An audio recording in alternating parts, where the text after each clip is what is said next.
नमस्ते, जय हिंद दोस्तों। आज हम देखेंगे बस्तर के छिंदक नागवंश के बारे में। अभी तक हमने क्या-क्या देखा? अभी तक हमने छत्तीसगढ़ के मध्यकालीन इतिहास में कलचुरी शासन को देखा। कलचुरी शासन के बाद हमने देखा फणी नागवंश।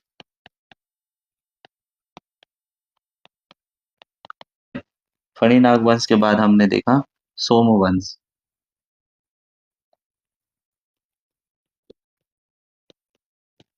सोमवंश के बाद हम देखने जा रहे हैं छिंदक नागवंश। छिंदक नागवंश नागवंश की ही एक शाखा है। फड़ी नागवंश जो थी, ये थी आपकी कवर्धा की शाखा। और छिंदक नागवंश ये है चक्रकोट, भ्रमरकोट एवं बारसूर की शाखा। चक्रकोट, भ्रमरकोट एवं बारसूर की शाखा, जो अभी कहाँ है? अभी एट प्रेजेंट ये है बस्तर जिला में। ठीक है, तो चलिए स्टार्ट करते हैं कि इसमें मुख्य मुख्य पॉइंट क्या क्या है, मेन मेन पॉइंट क्या है, इसको हम देखते हैं। इसकी फिर पृष्ठभूमि क्या थी? चौथी शताब्दी ईस्वी में गुप्तों से पराजित होने के पश्चात विंध्य क्षेत्र से तेलंगाना चले गए, जिसकी एक शाखा ने बस्तर के चक्रकूट से शासन किया। ठीक है, कब? चौथी शताब्दी में किससे पराजित हो गए? गुप्तों से पराजित हो गए। और फिर वे कहाँ चले गए?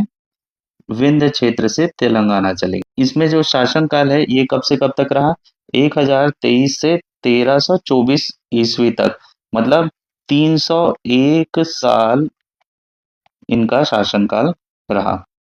शासन क्षेत्र कहाँ कहाँ रहे ये? तो अब भी हमने देखा चक्रकोट, भ्रमरकोट और बारसूर में।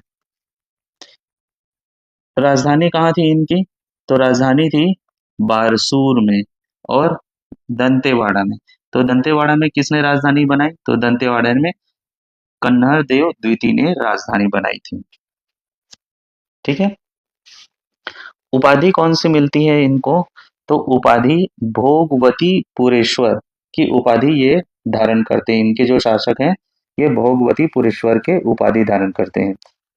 पदवी कौन से पद में थे? तो छिंदक कुल कमल भास्कर और छिंदक कुल तिलक, इसकी पदवी दी जाती थी उन्हें। ध्वज, तो सर्प ध्वज चिन्ह, ऐसा ध्वज होता था जिसमें सर्प का चिन्ह होता था। किसका? सांप का चिन्ह होता था। तो ऐसा उसमें ध्वज था। नाम से ही है नागवंश, तो नागवंश है इसलिए उसमें सांप का ध्वज होता था, सर्प का ध्वज। राजकीय चिन्ह क्या थे? तो राजकीय चिन्ह बाघ एवं उनके शावक थे। ठीक है, मुद्रा, छिंदक नागवंशी शासकों की 28 स्वर्ण मुद्राएं वर्ष 1957 में कोडिंगा क्षेत्र कोरापुट से प्राप्त हुई। कोरापुट कहाँ है? यह ओडिशा में। ठीक है, तो ओडिशा के कोडिंगा क्षेत्र में 1957 में 28 स्वर्ण मुद्राएं प्राप्त हुई। किनकी? छिंदक नागवंशी शासकों शासकों की। इसमें विशेष क्या है? छिंदक नागवंशी शासक अपने को सिंधु घाटी सभ्यता से आए हुए जन संबोधित करते थे, कि वे बताते थे कि हम कहाँ से आए हुए हैं? हम आए हुए हैं सिंधु घाटी सभ्यता से, है ना। तो सिंधु घाटी सभ्यता कहाँ थी? आपका अभी का जो पाकिस्तान है वो वाला इलाका। तो ये बोलते थे कि वो हम वहां से आए हुए हैं। तो ये था शॉर्ट छत्तीसगढ़ में बस्तर के छिंदक नागवंश की। अब देखते हैं कि इनके शासक कौन कौन से रहे और कौन कौन से अभिलेख हमें मिले हैं। तो देखिए, सबसे पहले नृपति भूषण, ये इनके संस्थापक थे। कौन थे? नृपति भूषण। तो यहाँ संस्थापक दिया है, ये हमें कहाँ से पता चलता है? यह हमें पता चलता है एर्राकूट तेलुगु अभिलेख से, कि नृपति भूषण जो थे ये छिंदक नागवंश के क्या थे? संस्थापक थे। ठीक है, अच्छा, एक बार फिर से रिवाइज कर लेते हैं। कलचुरी वंश के संस्थापक कौन थे? तो कलचुरी वंश के संस्थापक थे कलिंगराज। उसके बाद फिर हमने देखा फणी नागवंश। तो फणी नागवंश के संस्थापक थे अहिराज। फिर हमने देखा सिंहराज।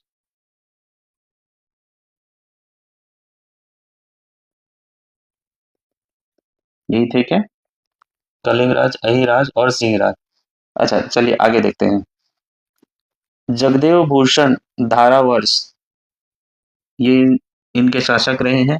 इसके बाद मधुरान्तक देव, तो इनकी भी जानकारी कहाँ से मिलती है? एर्राकोट तेलुगु अभिलेख से। और मधुरान्तक देव की भी जानकारी एर्राकोट तेलुगु अभिलेख से मिली है। सोमेश्वर देव प्रथम, इनकी जानकारी हमें कुरुसपाल अभिलेख से मिली है। देखिए ये क्वेश्चन आया है, काफी इंपॉर्टेंट है। कन्हर देव प्रथम, इनकी जानकारी बारसूर अभिलेख से मिली है। जय सिंह देव प्रथम सोनारपाल अभिलेख से। राजभूषण सोमेश्वर देव द्वितीय, इनकी भी सोनारपाल अभिलेख से। जगत देव भूषण नरसिंह देव, ये दंतेवाड़ा स्तंभ लेख से पता चला है इनका।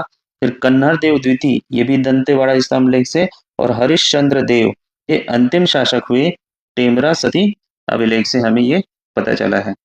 ठीक है, तो कौन कौन से अभिलेख हमने यहाँ देखा? तो हमने देखा एर्राकोट अभिलेख, एर्राकोट।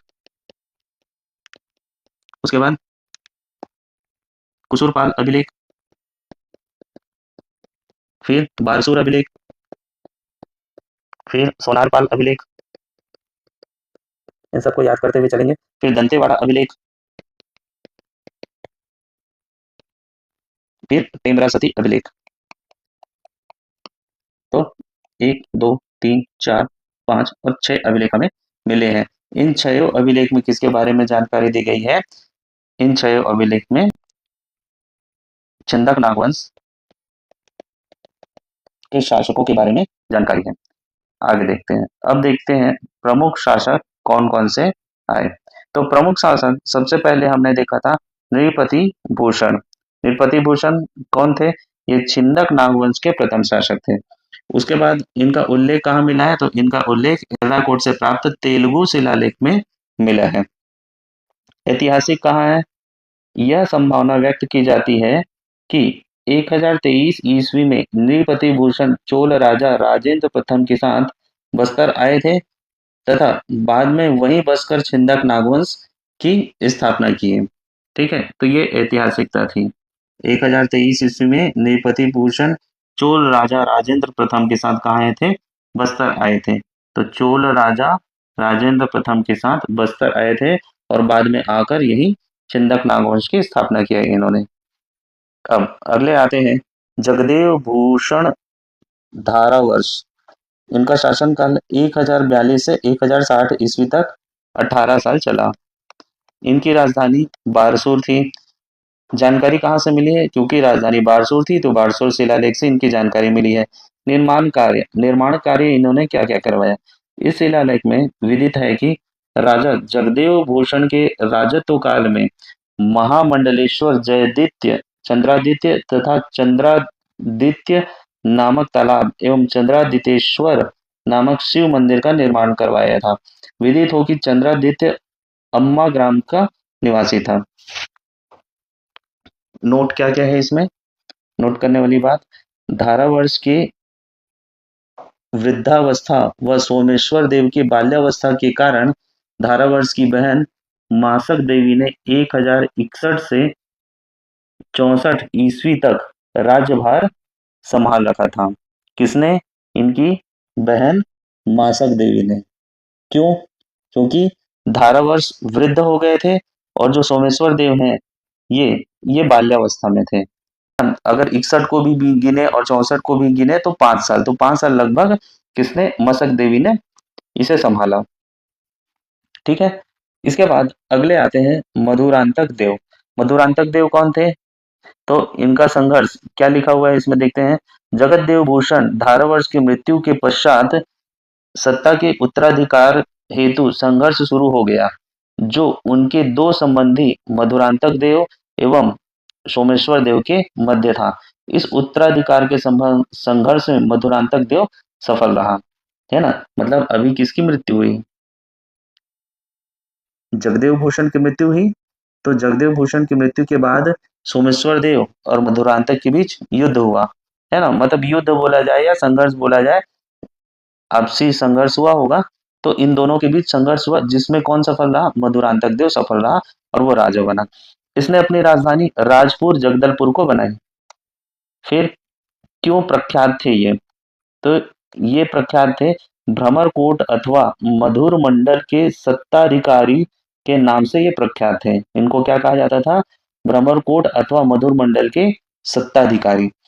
ताम्र ताम्रपत्र, कौन से ताम्रपत्र मिले हैं इनके, राजपुर ताम्रपत्र मिले हैं। एकमात्र ताम्रपत्र जिसमें नरबलि प्रथा का उल्लेख है। तो नरबलि प्रथा का उल्लेख किसमें है, नाज राजपुर ताम्रपत्र में। राजपुर मतलब जगदलपुर। इसके बाद अगला आता है, ये उपासक थे, किसके उपासक थे, इसमें माणिकेश्वर देवी या दंतेश्वरी देवी में नरबलि हेतु राजपुर नामक ग्राम दान देने का उल्लेख है ना। तो दंतेश्वरी देवी को ही क्या कह रहे हैं यहाँ, माणिकेश्वर देवी कह रहे हैं, है ना। तो अब आगे जब हम पढ़ेंगे, इसी में आगे जाएंगे, तो विद्रोह होता है एक, मेरिया विद्रोह। तो मेरिया विद्रोह में क्या होता है, मेरिया विद्रोह में यही होता है ना कि एक मेरिया बनाया जाता है। मेरिया मतलब जो नर बलि के लिए जो व्यक्ति चुना जाता है उसे मेरिया कहते हैं। तो यही नर बलि वाली प्रथा इस टाइम थी, है ना। मधुरांतक देव थे, सोमेश्वर देव प्रथम, इसके बाद आए सोमेश्वर देव प्रथम, जिनका शासनकाल 1079 से लेकर 1111 तक रहा।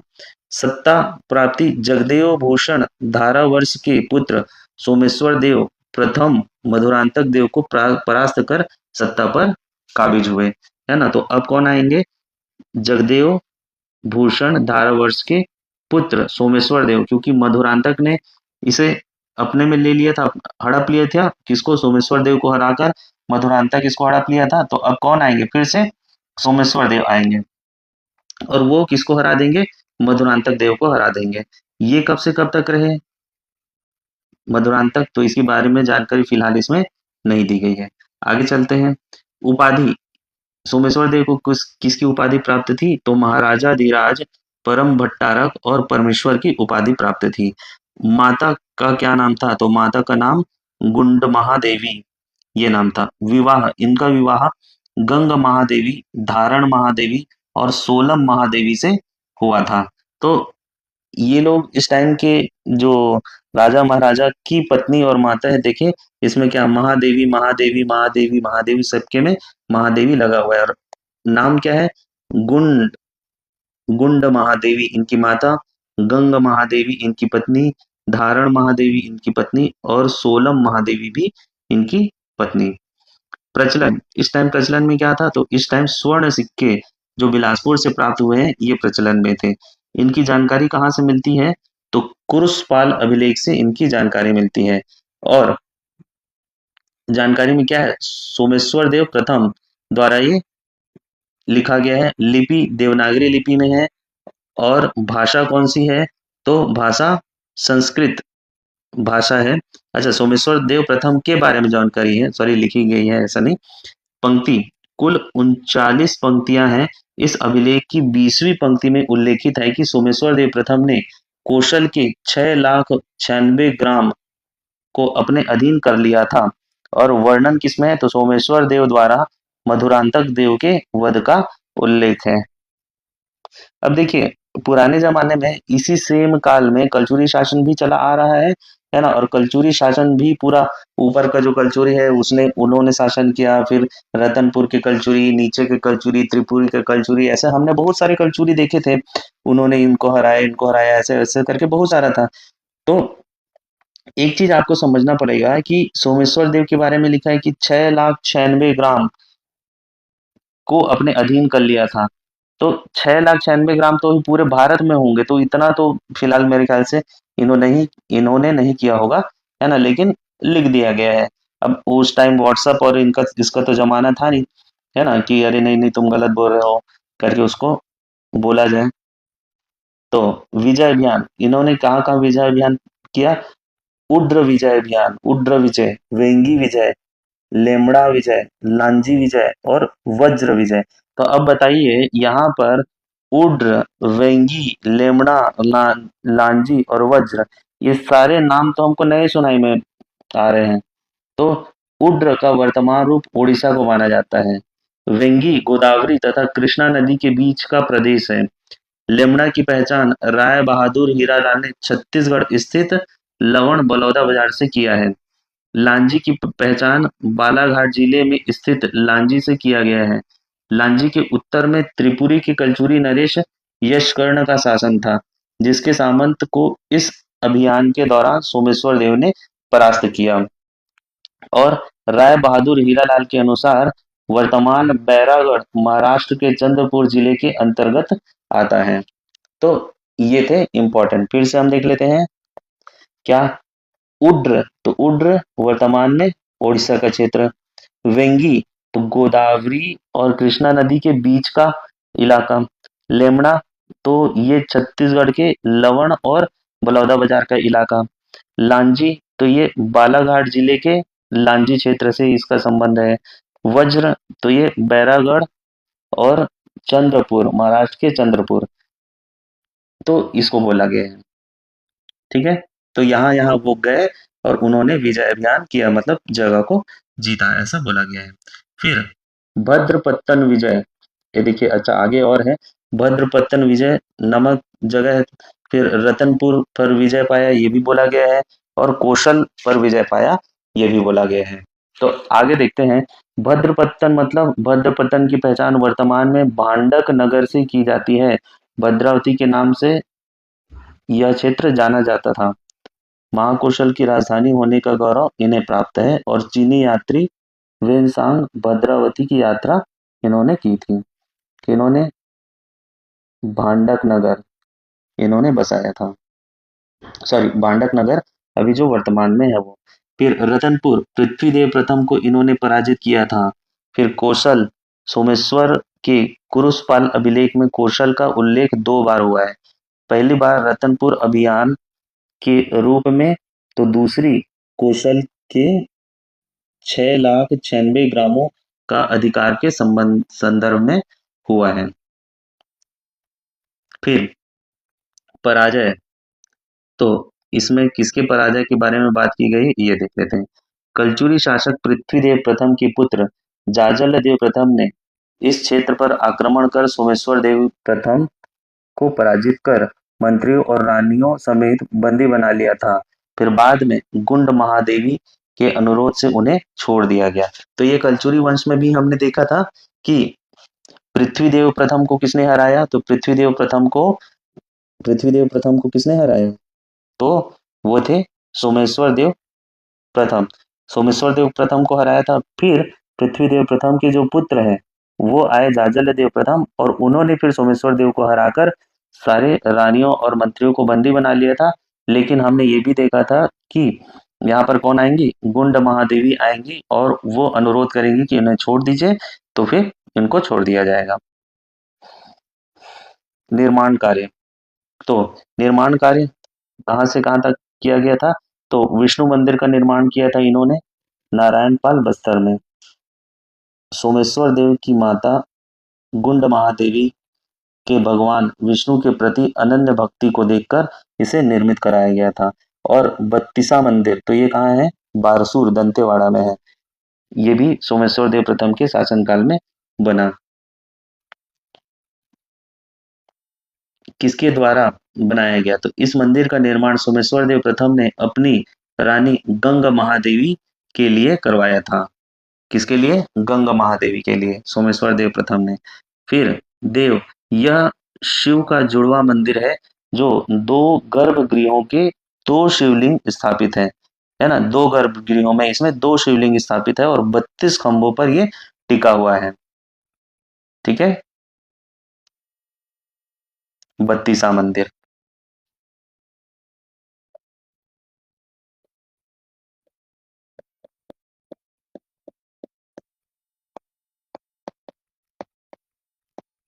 सोमेश्वर देव प्रथम के काल में बनाई है। तो और दूसरा विष्णु मंदिर। फिर इनके शासनकाल को बस्तर का स्वर्ण काल कहा जाता है ना? क्योंकि बहुत ज्यादा ताकतवर थे, इसलिए इन्हें बस्तर का स्वर्ण काल कहा गया। उसके बाद आएंगे कन्नर देव प्रथम।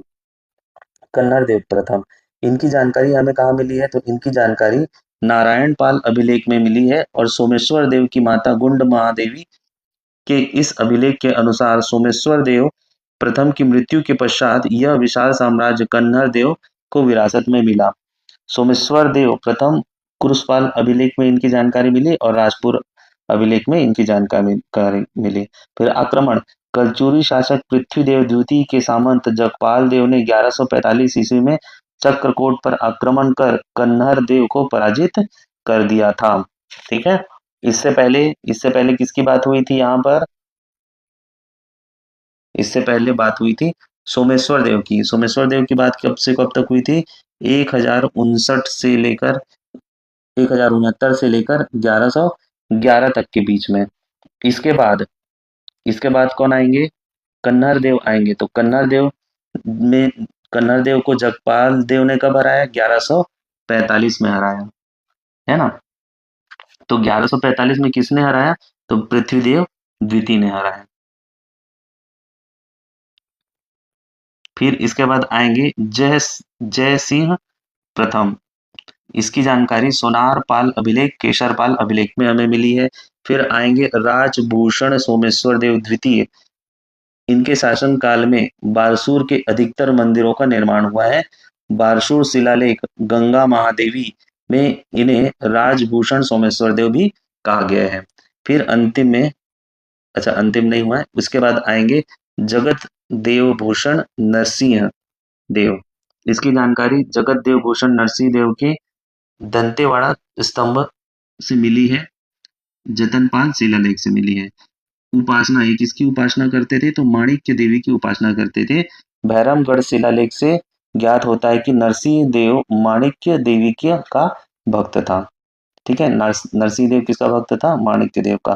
फिर कन्नर देव द्वितीय आएंगे। कन्नर देव द्वितीय, कन्नर देव प्रथम को किसने हराया? पृथ्वीदेव द्वितीय ने हराया। इसकी जानकारी बारसूर अभिलेख में मिलती है। राजधानी दंतेवाड़ा है, इन्होंने अपनी राजधानी बारसूर से दंतेवाड़ा स्थानांतरित कर ली थी। इसके बाद आएंगे हरिश्चंद्र देव। हरिश्चंद्र देव जो थे अंतिम शासक थे छिंदक नागवंश के, और राजवंश के इतिहास पर प्रकाश डालने वाला अंतिम लेख टेमरा में प्राप्त हुआ है। ठीक है, तो अंतिम लेख कहाँ प्राप्त हुए? टेमरा में।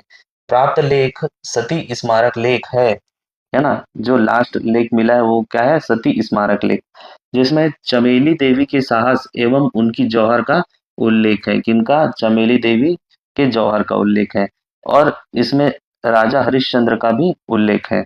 हरिश्चंद्र को 1324 ईस्वी में काकतीय वंशी शासक अन्नम देव से संघर्ष करना पड़ा, और पराजय का मुख भी देखना पड़ा।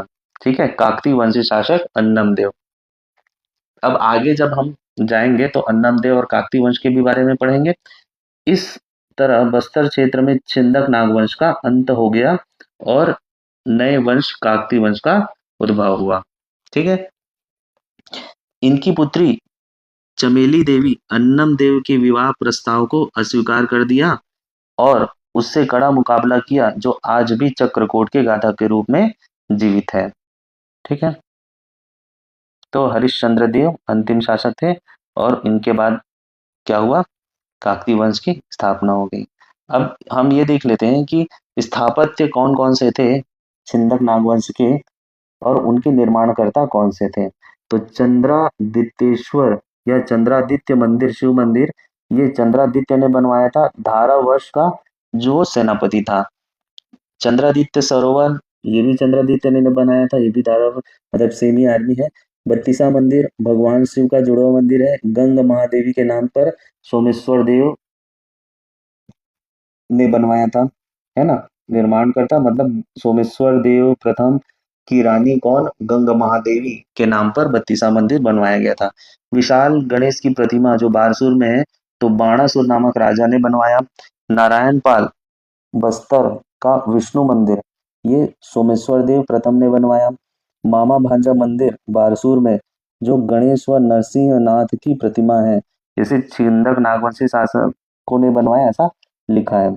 और ढोलकल गणेश प्रतिमा दंतेवाड़ा, ये भी छिंदक नागवंशी शासकों ने बनवाया था।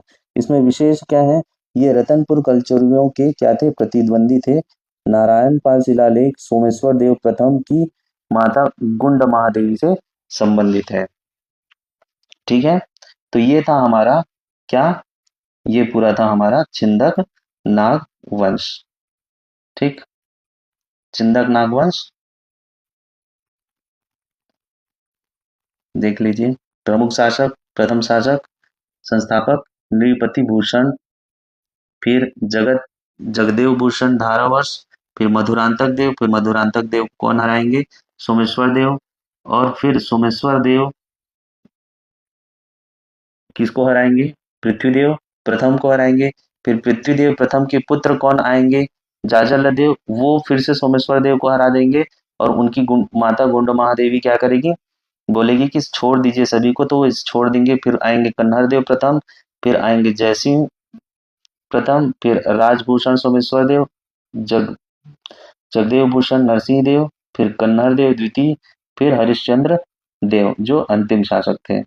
और ये हैं सारे निर्माण कार्य छिंदक नागवंश के। तो ये क्लास यही समाप्त होती है। अब अगले क्लास में हम देखेंगे छत्तीसगढ़ के जो अगला काल है काकती वंश के बारे में हम देखेंगे। तो थैंक यू सो मच।